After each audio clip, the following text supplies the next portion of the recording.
Totoo kaya ang balita na itong si Jason Perkins, ang big man ng Phoenix Fuel Masters, ay mapupunta sa SMC Group at ang babagsakan nitong team ay ang San Miguel Beer?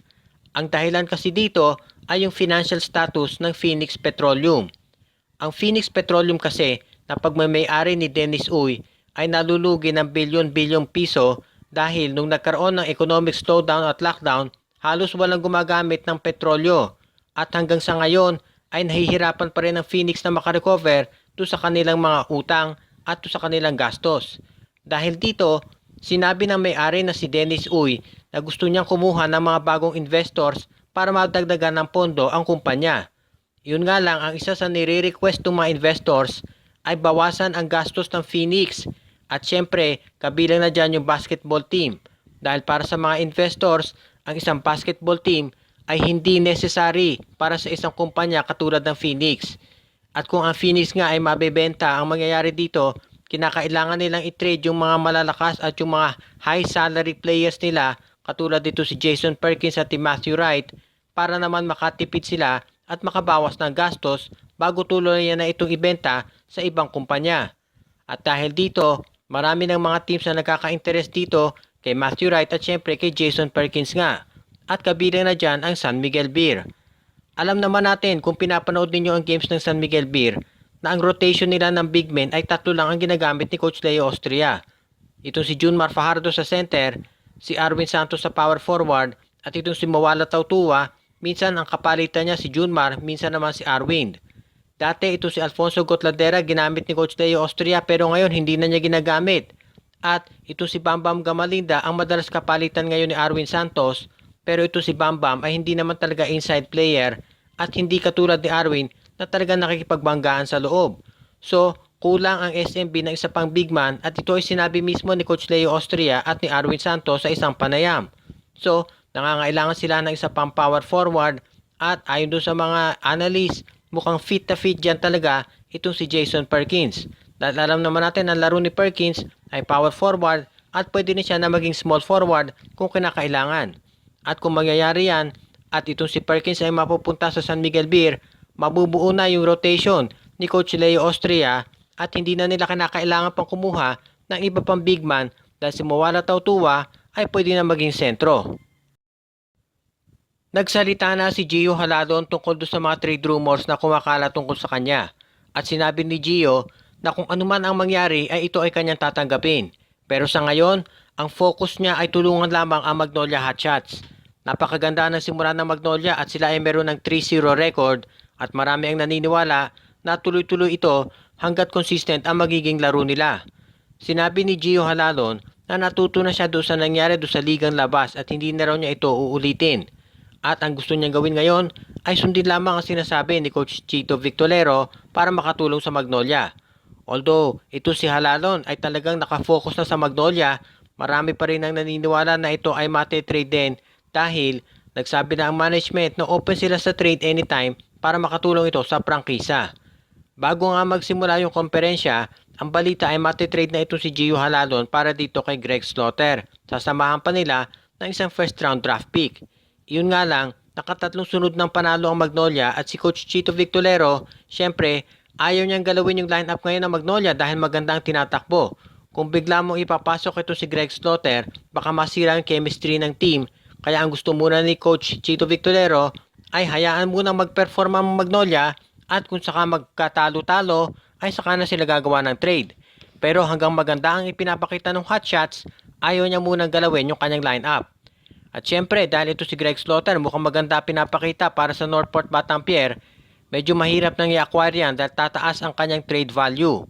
So sa ngayon, ang gusto muna ni Gio Haladon at ang Magnolia Hotshots ay mag-focus doon sa kanilang laro. Si Halalon ay maganda naman ang ipinapakita para sa Magnolia at hindi siya nagpapa-apekto doon sa mga nangyayari sa kanya, yung personal na issues, pati na yung sa ligang labas. Kaya sigurado daw si Gio at ang Magnolia Hotshots na magiging competitive sila sa mga darating pang laro ng Magnolia Hotshots. Dahil sa ganda ng ipinakita ni Greg Slaughter doon sa una niyang laro sa Northport Batangier, marami tuloy ngayon ang nag-aabang sa susunod na paghaharap ng Northport Batangier at ang Barangay Ginebra. Alam natin lahat na ang Barangay Ginebra ay tinrade si Slaughter para dito kay Christian Stan Hardinger, at kapag nagharap ang Northport Batangas at Barangay Ginebra, magkakaroon ng konfrontasyon ang dalawang Twin Towers, si Japet Aguilar at Christian Stan Hardinger ng Barangay Ginebra laban kay Greg Slaughter at kay Troy Reich naman ng Northport Batangas. Kung eksperyensya ang titignan natin, nakalalamang ang Barangay Ginebra dito dahil itong si Troy Reich ay isa palang rookie. Pero ganun pa man, itong si Troy Reich ay nagpapakitang gilas na rin, at ito si Slaughter sigurado ay magiging determinado na magpakita laban doon sa team na nag-trade sa kanya. Sinabi ni Slaughter sa isang panayam na kumpiyansa siya sa tsansa ng Northport Batangas kahit sinong kalaban nila, at nagkataon naman ang susunod nilang makakalalaban ay ang Barangay Ginebra. Ang Barangay Ginebra ay natalo dito sa Magnolia Hotshots, pero sinabi ni Coach Tim Cone na nag-a-adjust pa rin sila at wala siyang duda na ito si Christian Stan Hardinger ay masasanay at magagamay din yung kanilang sistema at malaki maiitulong nito. Ang sabi nga ng mga Ginebra fans, ang kinakailangan lang sa Ginebra ay makapasok sa playoffs. Hindi naman kinakailangan number 1 o number 2 sila. Basta makapasok sa playoffs ay sigurado na magpapakitang gilas na ang koponan ni Coach Tim Cone. Sa panig naman ni Coach Pido Harencio, gusto niya siguraduhin na yung unang laro ni Greg Slaughter na napakaganda ay hindi masasayang, at gagawin niya ang lahat para ito ay masustain ni Greg. At sigurado daw na mabibigyan ng mas mahaba pang playing time itong si Slaughter, at aayusin na niya yung kanyang rotation para man ito si Slaughter at si Troy Reich ay makapaglaro na rin ng sabay at hindi nagsasapawan ng minuto. So magiging magandang match-up talaga itong Northport Batangas laban sa Barangay Ginebra. Pagkatapos ng 97 years ay meron ng Olympic gold medal ang Pilipinas. Ito ay binigay sa atin ni Heidelin Diaz na tinalo ang world champion ng China at record holder. Itong si Diaz ay hindi lang nanalo ng gold medal, kung hindi nakagawa pa ng Olympic record pagkatapos niyang bumuhat ng 127 kilograms doon sa kanyang third and final lift. At ito ang nagbigay sa kanya ng final score na 224 at nagbigay sa kanya ng gold medal. Ang ibig sabihin nito, si Diaz ang kauna-unahang Pilipino na nanalo ng Olympic gold medal. Ito yung nire-recognize talaga na sporting event sa Olympics. At dahil dito, si Diaz ay makatatanggap ng pabono umaabot ng 33 million mula sa gobyerno at sa private sector. Nagpasalamat si Diaz doon sa mga nagsuporta sa kanya at sinabi niya na hindi pa rin siya makapaniwala sa kanyang nagawa. Sinabi ni Diaz na ang kanyang pananampalataya at yung suporta ng mga Pilipino ang dahilan kung bakit niya nagawa ang sa tingin ng iba ay parang napakahirap na ang Pilipinas ay manalo ng gold medal. Pero dahil nanalo na si Diaz, marami ang umaasa na ito sana ay hindi ang ating una at huli, at marami sana ma-inspire na ibang atleta na gumawa na rin ito para makakuha pa tayo ng marami pang gold medal. Muli, congratulations kay Heidelin Diaz para sa kauna-unahang Olympic gold medal ng Pilipinas.